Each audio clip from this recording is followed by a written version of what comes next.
Assalamualaikum warahmatullahi dan salam sejahtera. Hari ini kita akan menjalankan satu eksperimen dalam bab elektrik, iaitu mengkaji hubungan antara beza keupayaan dan arus. Seterusnya, kita akan mengetahui satu nilai pemalar, iaitu nilai rintangan bagi satu dawai konstanten, iaitu dawai ohm. Sebelum kita menjalankan eksperimen ini, murid-murid mesti mengetahui apakah alat radas yang diperlukan untuk melengkapkan 1 liter elektrik. Alat yang pertama yang perlu murid-murid sediakan ialah satu dawai logam, iaitu dawai konstanten sepanjang 20 cm dan ketebalannya adalah SWG 28. Okey, seterusnya pemegang bateri. Untuk pemegang bateri ini terdapat 4 ruang. Tetapi murid-murid hanya perlu menggunakan 2 ruang sahaja untuk 2 bateri, iaitu bermula daripada bahagian yang terminal negatif ni, nampak tak? Negatif, iaitu yang warna hitam ni. Okey, diletakkan terminal negatif bateri dengan betul dan berhati-hati. Seterusnya satu lagi bateri diletakkan di sebelahnya. Okey, menjadikan 2 bateri, iaitu 1.5 volt darab 2, iaitu 3 volt. Jadi ini kalau sekiranya 1.5 volt dan di sini adalah 3.0 volt. Seterusnya, alat yang dinamakan perintang balik ubah ataupun rheostat, iaitu yang berlabel 20 ohm 2 ampere. Okey, murid nampak? Okey, dan untuk rheostat ini murid-murid perlu sambungkan di bahagian satu sebelah ni dan satu lagi di atas, ataupun kalau yang ni di atas, yang ni di bawah. Okey. Seterusnya ada ammeter, ya, iaitu alat untuk mengukur arus elektrik dalam unit ampere. Alat yang seterusnya ialah voltmeter, iaitu alat untuk mengukur beza keupayaan yang merentasi dawai konstanten yang kita guna tadi. Seterusnya kita ada Swiss, iaitu Swiss ni perlu dibuka semasa kita tidak membuat bacaan. Seterusnya kita ada dawai penyambung sebanyak 7 set, iaitu 1 dawai dan 2 klip buaya. Okey murid-murid, ini adalah pemegang bateri. Kita susun sebelah dengan ammeter, kemudian diikuti oleh Swiss, voltmeter, rheostat dan bateri. Okey, ini adalah dawai konstanten yang akan kita sambung selari dengan voltmeter. Okey, ini yang cikgu nak suruh sambung dulu. Okey, biar nampak dulu dawai ini disambung secara selari dengan voltmeter. Okey.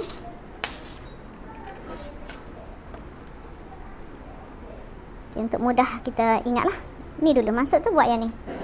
Okey. Kemudian barulah ambil dawai penyambung, wayar penyambung daripada sini terus ke satu terminal rheostat, dan kalau kita guna yang atas ni, sebelah lagi mesti yang bawah ni. Okey, kita terus sambung ke terminal positif atau negatif bateri.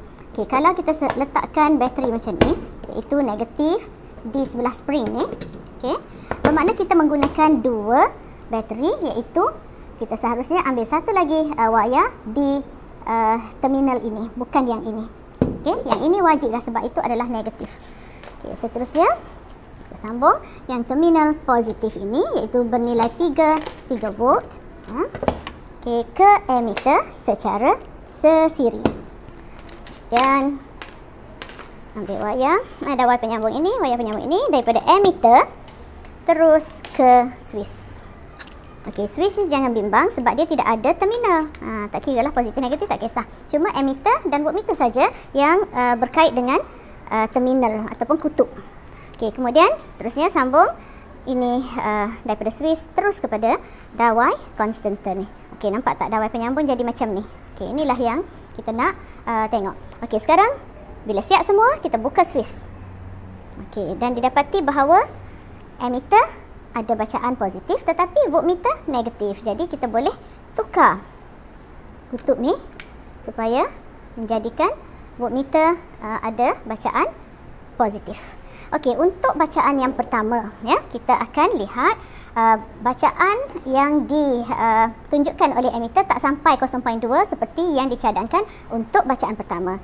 Maka kita gerakkan rheostat perlahan-lahan sehinggalah sampai 0.2 ampere. Okey, selepas kita dapat bacaan mantap 0.2 ampere di emitter, maka kita tengok di sini juga 0.1. Okey. Dan catatkan set bacaan yang pertama. Ulang eksperimen ini dengan menambahkan bacaan emitter sehingga 0.3 ampere. Dan bila kita lihat di sini, bacaan voltmeter adalah 0.2 volt. Okey. Tingkatkan lagi bacaan arus iaitu 0.4 ampere dan kita akan dapati nilai bacaan voltmeter adalah 0.3 volt.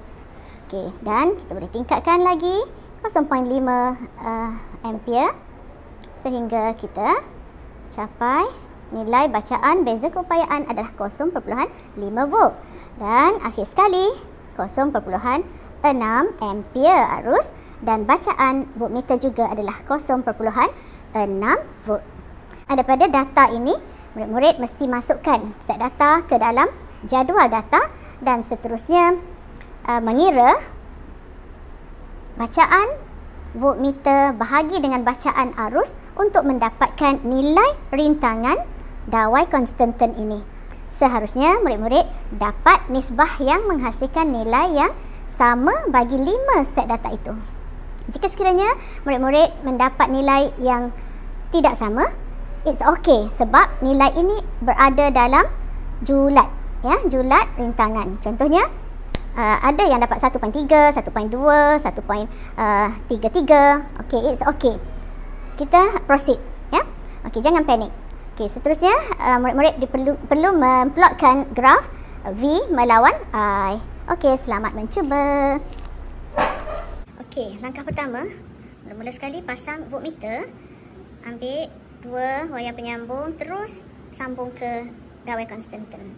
Okey, barulah daripada bateri terminal positif bagi 3 volt, iaitu 2 bateri disambung ke emitter secara sesiri, ya, positif, negatif, dan bawa ke switch. Switch tak kisah positif negatif. Okey, kemudian dawai ni sambung ke voltmeter secara selari. Ini yang dikatakan sambungan ni menjadi selari, ya. Okey. Selari ni maksudnya selari dawai konstanten dengan voltmeter. Okey, seterusnya sambung satu lagi dawai ni daripada dawai konstanten ni, terminal hujung ke hujung ni, okey, ke rheostat. Okey, rheostat ni kita boleh pilih sama ada nak sambung sini atau sini. Kalau sambung atas ni, maka yang satu lagi bawah. Kalau sambung yang ni bawah, yang satu lagi atas. Okey, itu saja. Kemudian kita bawa ke terminal negatif. Nampak tak, hitam ni adalah terminal negatif sel ni.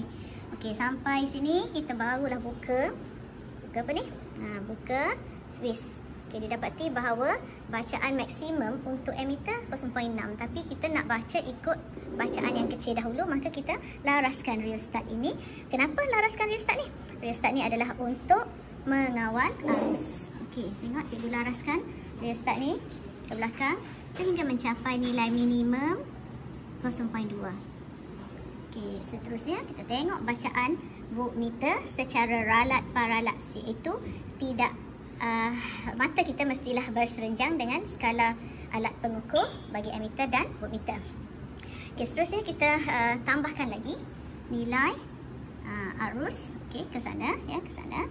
Okey, 0.3 dan kita dapati bahawa nilai voltmeter juga bertambah 0.3. Okey, seterusnya, okey, kita boleh masa kita nak buat bacaan boleh letak sebelah menyebelah asalkan sombongan kita dah betul. Okey, supaya senang kita lihat, ya, serentak. Okey, bila tambah lagi, ya, bila kita ubah lagi rheostat ni, tambah hingga 0.4. Okey, kita akan dapati nilai voltmeter juga makin bertambah iaitu 0.4. Seterusnya kita tambah lagi sehingga 0.5. Ya, dengan melaraskan rheostat ni dapati 0.5, dan bila kita tambah lagi sehingga nilai maksimum akan dapati 0.6,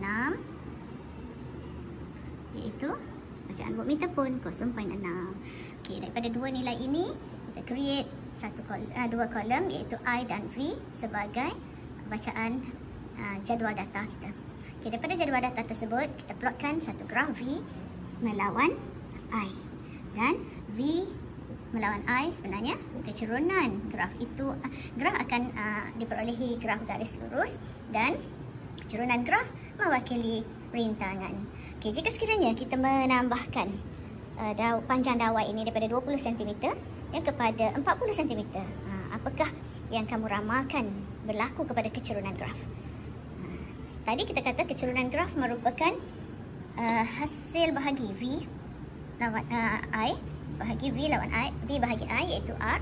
Maka kalau kita kata rintangan yang terhasil selepas kita menambahkan panjang dawai ini, adakah semakin bertambah atau berkurang?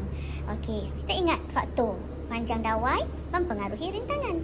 Jadi semakin panjang dawai ini, semakin besarlah rintangan. Maka kecerunan graf adalah semakin bertambah. Okey, itu saja untuk hari ini. Langkah berjaga-jaga yang perlu kamu tahu ialah setiap sambungan ini mestilah ketat. Okey, pastikan logam bertemu dengan logam. Ini pun logam bertemu dengan logam. Pastikan klip buaya ini connect ataupun ketat, ya.